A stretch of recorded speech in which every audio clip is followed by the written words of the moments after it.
No news only views. दोस्तों, कांग्रेस की स्थापना 1885 को हुई और कांग्रेस की स्थापना का उद्देश्य था भारतीयों के राजनीतिक और आर्थिक अधिकारों की रक्षा करना और उनकी जो मूल स्वतंत्रता की भावना है, जो जरूरी थी उस समय, उसको भी सामने रखा गया था। ए ओ ह्यूम ने, ये ब्रिटिश सिविल सेवा अधिकारी के सेवानिवृत्त अफसर थे, उन्होंने कांग्रेस की स्थापना की थी और कांग्रेस का एक अपना इतिहास रहा है। कांग्रेस ने जिन उद्देश्यों को लेके आप राजनीतिक रूप से अपनी एक संगठनात्मक क्षमता बढ़ाई थी, उसमें अगर देखा जाए तो ये जबलपुर शहर बहुत ही ऐतिहासिक शहर है। यहाँ पे 1939 में संगठनात्मक चुनाव जब हुए थे राष्ट्रीय अध्यक्ष के लिए, तो महात्मा गांधी के समर्थित प्रत्याशी पट्टाभी सीतारमैया के सामने बाबू सुभाष चंद्र बोस एक उम्मीदवार थे। ये लोकतंत्र था कांग्रेस के भीतर कि सुभाष बाबू पट्टाभी सीतारमैया के सामने एक उम्मीदवार के तौर पर खड़े हो गए थे।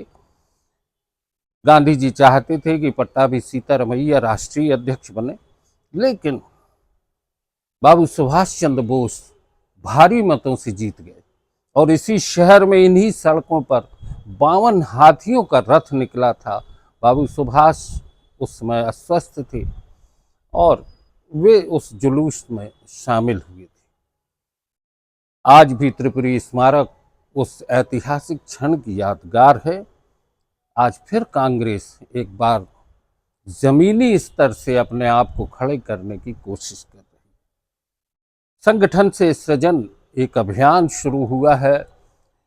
राष्ट्रीय अध्यक्ष मल्लिकार्जुन खड़गे, नेता प्रतिपक्ष लोकसभा के राहुल गांधी, इन्होंने एक रणनीति बनाई है कि कार्यकर्ता को, आम जमीनी कार्यकर्ता को संगठन में महत्वपूर्ण स्थान मिले और एक चुनाव की प्रक्रिया हो, जिले स्तर से एक मजबूत आधार खड़ा हो। उसके लिए केंद्रीय पर्यवेक्षकों का दल राज्य के, राष्ट्र के विभिन्न हिस्सों में पहुंचा है। जबलपुर में भी गुरदीप सिंह सप्पल आए हैं, जो कि केंद्रीय पर्यवेक्षक हैं और मल्लिकार्जुन खड़गे जी के बहुत ही नज़दीकी हैं। कांग्रेस इस दौर में आज लगभग देखा जाए तो जब संगठन की बात करने लगी तो समझ लो कि कांग्रेस अपनी पुरानी विरासत की तरफ जा रही है। नो न्यूज़ ओनली व्यूज़ पर आज हम इसी मुद्दे पर चर्चा कर रहे हैं। गुरदीप सिंह सप्पल ने प्रेस कॉन्फ्रेंस में जो कहा, पहले आप वो सुने। लोगों की अपेक्षाओं पे खरा उतरने की चुनौती काफी बड़ी हो जाती है।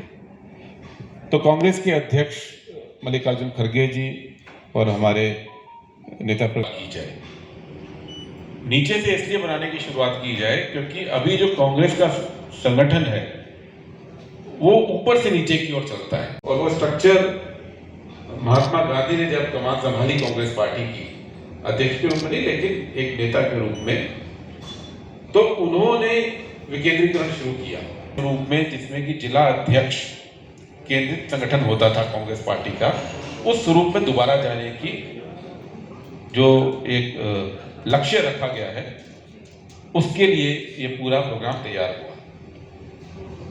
इसके लिए एक कमेटी बनी थी दिल्ली के अंदर, उसमें काफ़ी सीनियर नेता थे, उसमें मुकुल वासनिक जी थे, उसमें प्रियंका गांधी जी थी, उसमें और कई सदस्य थे। दोस्तों, जिस तरीके से कांग्रेस अपनी संगठनात्मक क्षमता को बढ़ाने जा रही है, आम कार्यकर्ता को जोड़ने का प्रयास कर रही है और चुनाव में जिलाध्यक्ष को महत्वपूर्ण जिम्मेदारियों के साथ बहुत सारे अधिकार देने की बात की जा रही है, उसको लेके पर्यवेक्षक लगातार विधानसभा क्षेत्रों में राय शुमारी कर रहे हैं। आज गुरदीप सिंह सप्पल, जो कि केंद्रीय पर्यवेक्षक हैं और मध्य प्रदेश के पूर्व नेता प्रतिपक्ष एवं प्रदेश के प्रभारी अजय सिंह राहुल और तमाम नेताओं ने आज विभिन्न विधानसभा क्षेत्रों में कार्यकर्ताओं से रायशुमारी की। उसमें बहुत सारे मुद्दे निकलेंगे, जैसा कि गुरदीप सिंह सप्पल का कहना है कि इस पूरे प्रक्रिया की मॉनिटरिंग राहुल गांधी स्वयं कर रहे हैं। लेकिन एक बात सामने आती है कि जब हम उन नेताओं के सामने कार्यकर्ता पहुंचता है और उसको बात कहना है, तो वो नेता, वो विधायक, वो चुने हुए जनप्रतिनिधि जब बैठे होते हैं तो कार्यकर्ता अपनी बात उतनी ईमानदारी से कह नहीं पाता जितना उसके भीतर है। उस कार्यकर्ता के भीतर के उस आक्रोश को समझने की ज़रूरत है, जो चुनाव के मैदान में तो आता है, चुनाव में जीत के समय जश्न भी मनाता है, और हार के बाद अपने उम्मीदवार की जब पराजय होती है तो बहुत उदास होता है।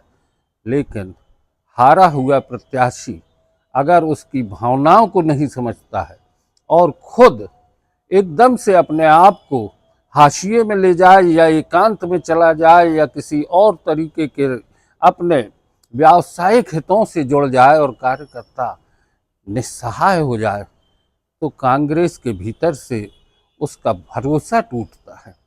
उस टूटे हुए भरोसे को जोड़ने की ज़रूरत है। आज हम इसी मुद्दे पर चर्चा करते हुए आपसे एक बात कहना चाहते हैं। राहुल गांधी जी तक अगर ये बात पहुंच सकती है, मुझे उम्मीद है कि शायद अगर ईमानदारी से लोग इस बात को सुने और समझें तो कांग्रेस में बहुत कुछ परिवर्तन हो सकता है। हालांकि जब गुरदीप सिंह सप्पल ने ये कहा है कि राहुल गांधी का कहना है कि जिलाध्यक्षों की जो चुनाव होंगे या उनकी नियुक्तियां होंगी उसमें 50% आरक्षण की भी बात की गई है। बहरहाल कांग्रेस एक ऐसे दौर में है जिसमें हम ये कह सकते हैं, सब कुछ गंवा के होश में आए तो क्या हुआ। 20 साल हो गए। मध्य प्रदेश में कांग्रेस की स्थिति को देखें तो लगातार पराजय का एक अपना अध्याय लिखते चले गए। दूसरी, केंद्र सरकार में 15 साल से कांग्रेस एक संघर्ष की स्थिति में है। गठबंधन की राजनीति के लिए कहीं ना कहीं तैयार होती है, और जो कांग्रेस का एक ज़मीन थी उत्तर प्रदेश, वहाँ पर कांग्रेस की स्थिति दयनीय है। विचार करने की ज़रूरत है। मैं ये नहीं कहता हूँ कि लोकतंत्र में सिर्फ कांग्रेस की ही बात हो। वो तमाम राजनीतिक दल जो अपने ज़मीनी कार्यकर्ता की उपेक्षा करते हैं, आगे जाके कहीं ना कहीं इन्हीं स्थितियों का सामना उन्हें भी करना पड़ेगा। क्या राय है, आप क्या चाहते हैं, आगे कांग्रेस कैसे और मजबूत होकर नीचे के स्तर तक जाके काम कर सके? राहुल गांधी भोपाल आए थे। उन्होंने कहा रेस के घोड़े, लंगड़े घोड़े, बीमार घोड़े, बारात के घोड़े, ऐसे कार्यकर्ताओं की एक उपमा दी गई थी। मेरा मानना है कि कांग्रेस का कार्यकर्ता अगर अपने भीतर उन शब्दों को महसूस करे तो कहीं ना कहीं एक बात बनती है। लेकिन जब भारतीय जनता पार्टी अपनी पूरी ताकत और ईमानदारी से खड़ी होती है तो कांग्रेस के पास जवाब नहीं होते। उन जवाबों की ज़रूरत है, उन सवालों के सही सही जवाब देने की आवश्यकता है। अगर कांग्रेस के कार्यकर्ताओं की बैठकें होती हैं, रायशुमारी होती है, तो ये भी ध्यान रखने की ज़रूरत है कि कांग्रेस एक राजनीतिक अपनी विरासत की तरफ बढ़ रही है, उसको पकड़ने की कोशिश कर रही है। लेकिन लोकतंत्र में अब जो ज़रूरत आ चुकी है वो सबसे बड़ी है कि आपको जनता के बीच पहुंचना होगा। आप अगर आलीशान गाड़ियों से और तेज़ रफ्तार गाड़ियों से निकल जाते हैं और आम जनता केवल धूल खाती है, तो कहीं ना कहीं कांग्रेस को इसका सबक जो ऐसा मिला है वही नतीजे सामने आते हैं। आम लोगों से जुड़ के अगर नेता नहीं चलेंगे, जिस तरीके से भी बात हो, कतार के आखिरी आदमी की बात करती है भारतीय जनता पार्टी, और निश्चित तौर पर वो अपनी योजनाओं को घर घर तक पहुंचाने का प्रयास भी करती है। भारतीय जनता पार्टी के संगठनात्मक ढांचे को समझने की ज़रूरत है। और एक मजबूत राजनीतिक दल अगर नहीं बनता है तो ये देश के लोकतंत्र के लिए भी एक बड़ी ही खतरे की घंटी है।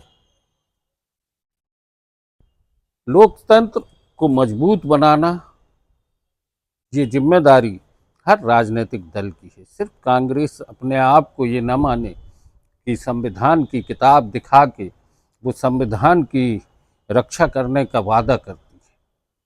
उसे संविधान में मौजूद उन सारे अधिकारों और उन मूल अधिकारों की बात करना होगी जो आम नागरिक से जुड़े, और उसके लिए अगर संघर्ष नहीं होता है और उसके लिए अगर कांग्रेस के कार्यकर्ता केवल पर्यवेक्षकों के सामने राजशुमारी में इकट्ठे होते हों और आंदोलनों से नदारद रहते हों, तो ऐसे नेताओं से पार्टी के भविष्य की आप क्या उम्मीद करेंगे। नो न्यूज़ ओनली व्यूज़ पर आज की चर्चा यहीं तक। बहुत बहुत धन्यवाद।